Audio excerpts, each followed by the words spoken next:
PT and my learned husband. If you're not so much, I like him, all the very pushful. It's moving. Accompanied by our able chairman and my honorable husband as well. When you're more young, to be here today amongst this thing. Okay, that is, I was over the moon in London. That's Kennedy.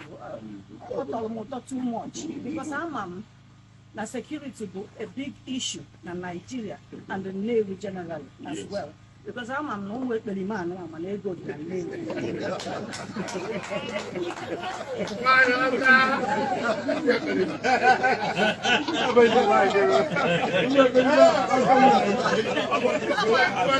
I'm no way my ego to the Navy. No, you're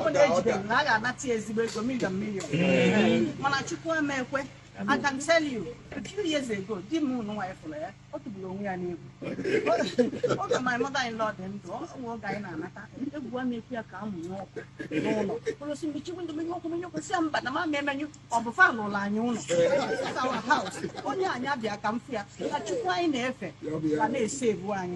Without security, I can't drop. So look to the local security and security, I didn't name. Thank God for if I know, everybody choose.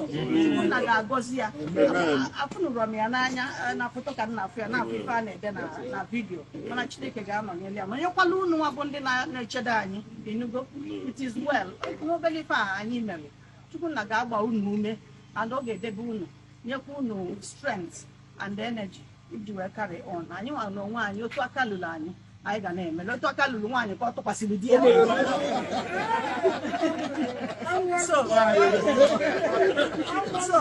never go to what I go willing to go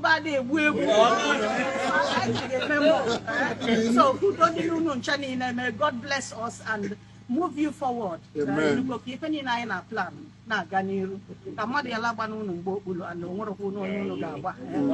Honesty is the best for life. Yes. Honesty is the progress. Protect you. May God bless you all. Amen.